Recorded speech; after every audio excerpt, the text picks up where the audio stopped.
Hey, Parlay, meet me at the party. You know what I'm saying? I was born and raised in the city of Washington, D.C., uptown, northwest to be exact. And growing up the way I grew up, you know, my father got murdered when I was 2 years old. So a lot of my influence came from the people in my household and in my community.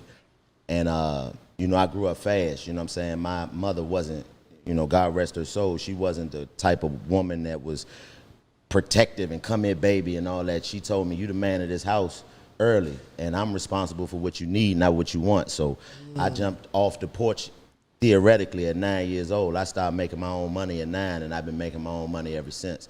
So hold on.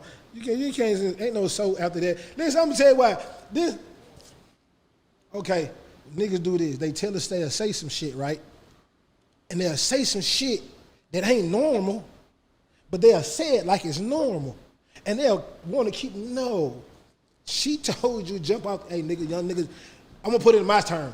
Young nigga, jump your motherfucking ass off the porch, young nigga. Hey, get the, hey, call me when you need something, nigga. Yeah, but what you want is your responsibility. I'm responsible for what you need, not what you want. And I know the reason why she did that is because we grew up in the jungle. You know, when I was coming up in D.C., that's when it was the murder capital, and you know, the first time. Edmonds and all them niggas. Yeah, I mean, I'm out of that era. era. Man, you know, hey, I'm up on the culture too now. You know, I'm out of that era, and you know, it's a little different when the first time you see an act of extreme violence is in your own household.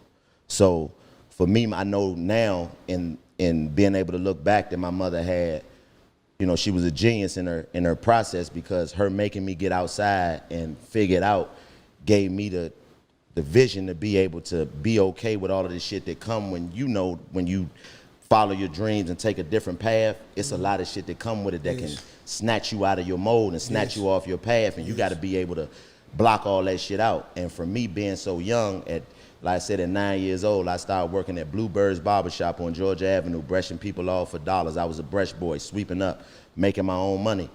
And it gave me a sense of responsibility. Like, I can't remember no time in my life where I didn't have responsibility. So as a man, a lot of the shit that I see a lot of niggas get caught up in, I learned when I was 12, 13 years old, you know, because I had man responsibilities then.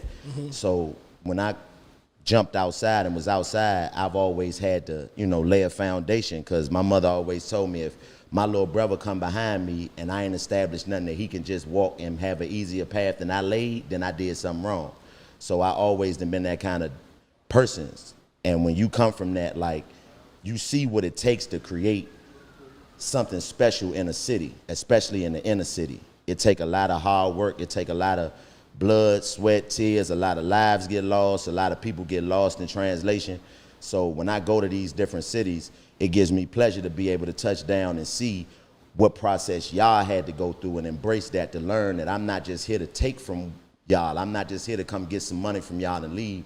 I want you to know that I took the time out to be able to learn what we have in common, because I come from the same place you come from.